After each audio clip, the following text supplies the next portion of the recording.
Muhammad was brought up by his uncle. The underlined expression above is a phrasal verb used in the bring up in the present form. तो जो brought up है ये एक phrasal verb है जो कि जिसका present form है bring up. A phrasal verb consists of a verb followed by a preposition or an adverb. और एक phrasal verb जो होता है ये एक इसमें एक verb होता है जिसके बाद कोई preposition या adverb लगा होता है. जैसे brought up, तो brought हो गया verb और up उसके आगे लगा हुआ है एक preposition या फिर adverb भी लग सकता है. To bring up means to care for. A child until it is an adult. To bring up का क्या मीनिंग हो गया? To bring up means किसी चाइल्ड की केयर करना जब तक वो बड़ा नहीं हो जाता. If you break the phrase into two words, the words have different meaning. और अगर आप फ्रेज को टू अलग अलग वर्ड्स में उनको ब्रेक करेंगे तो उनका अलग अलग मीनिंग निकलता है फिर. Now guess the meaning of the underline phrases in these sentences. और अब यहाँ पे कुछ फ्रेजेस दिए हुए हैं तो हम उनके मीनिंग जानने की कोशिश करेंगे. तो फर्स्ट है we should cut down our expenses if the shop is to make a profit.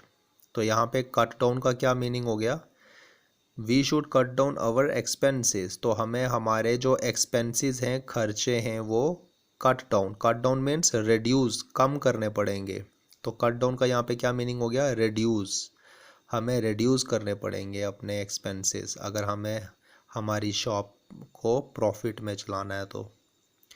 Second है our school will come out with its progress report soon. हमारा स्कूल जो है वो हम कम आउट, यहाँ पे कम आउट का क्या मीनिंग हो गया? पब्लिश. वो हमारी प्रोग्रेस रिपोर्ट को जल्दी ही पब्लिश करेगा. Come out means publish. तो कम आउट जो फ्रेज है इसका मीनिंग हो गया पब्लिश करना. You should not disrespect your elders but carry out their order.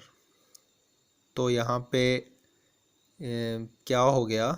हमें हमारे एल्डर्स को डिसरेस्पेक्ट नहीं करना चाहिए, उनके ऑर्डर को कैरी आउट करना चाहिए. तो यहाँ पे डिसरेस्पेक्ट का क्या हो गया कि हमें हमारे एल्डर्स को ओबे करना चाहिए, उनका कहना मानना चाहिए. तो यहाँ पे भी डिसरेस्पेक्ट जो है फ्रेज इसका मीनिंग क्या हो गया? ओबे करना चाहिए हमें हमारे एल्डर्स को.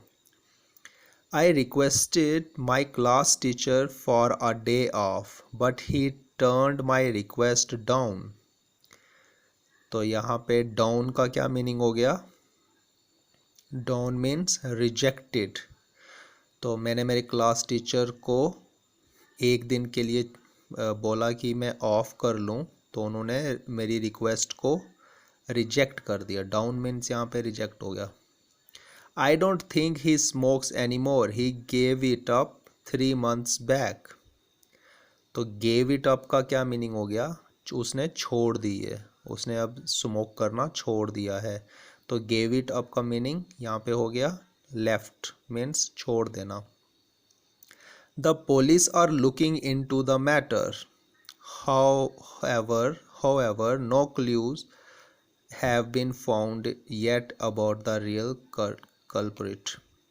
तो यहाँ पे looking into का मीनिंग हो गया इन्वेस्टिगेशन. दो पुलिस है वो इन्वेस्टिगेशन कर रही है लेकिन अभी तक उन्हें कोई क्लू नहीं मिला कि जो रियल कल्प्रिट है वो कौन है. तो लुकिंग इनटू का मीनिंग हो गया इन्वेस्टिगेटिंग. नेक्स्ट देखते हैं. They promise to support him in his elections but later on backed out. तो यहाँ पे बैक्ड आउट का मीनिंग हो गया विदड्रू. मीन्स पहले उन्होंने प्रॉमिस किया इलेक्शन में सपोर्ट करने के लिए, लेकिन बाद में उन्होंने विथड्रू कर दिया। तो यहाँ बैकड अप का मीनिंग क्या हो गया? विथड्रू। तो नेक्स्ट देखते हैं, do whatever you have to do today, don't put it off for tomorrow. तो इस सेंटेंस का क्या मीनिंग हो गया? तुम्हें जो करना है आज कर लो, कल पे मत छोड़ो। तो पुट इट ऑफ का मीनिंग हो गया पोस्टपोन। पुट इट ऑफ जो है फ्रेज, इसका मीनिंग हो गया पोस्टपोन। कल पे मत छोड़ो, कल पे पोस्टपोन उसे मत करो। नेक्स्ट देखते हैं, don't spend every penny you earn, put aside some for the future. जो तुम कमा रहे हो वो सारा खर्च मत करो, कुछ फ्यूचर के लिए भी छोड़ दो। तो असाइड का क्या मीनिंग हो गया? रिजर्व कर लो, और कीप सेफ और ले बाय। तो कुछ फ्यूचर के लिए भी छोड़ दो। Put aside some for the future, कुछ फ्यूचर के लिए भी छोड़ दो। The plane takes off at 6, we should be at the airport an hour before its departure. तो जो प्लेन है वो टेक ऑफ करेगा 6 बजे, तो हमें उससे पहले एयरपोर्ट पे होना चाहिए। तो टेक ऑफ का क्या मीनिंग हो गया? Leaves ground means leaves airport. जो एरोप्लेन है वो फ्लाइट कब भरेगा, मीन्स लीव ग्राउंड। वो टेक ऑफ कब करेगा? टेक ऑफ मीन्स वो ग्राउंड को छोड़ के कब फ्लाइट भरेगा। तो यहाँ पे ये भी फ्रेज है, तो इसका मीनिंग हो गया लीव्स ग्राउंड मीन्स एयरपोर्ट।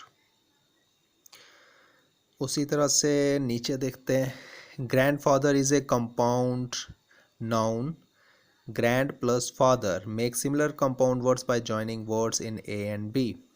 तो ये कंपाउंड वर्ड होते हैं कुछ, जैसे कि ग्रैंडफादर, ग्रैंड प्लस फादर। तो इसी तरह से यहाँ नीचे भी अपने बनाने हैं कंपाउंड वर्ड्स।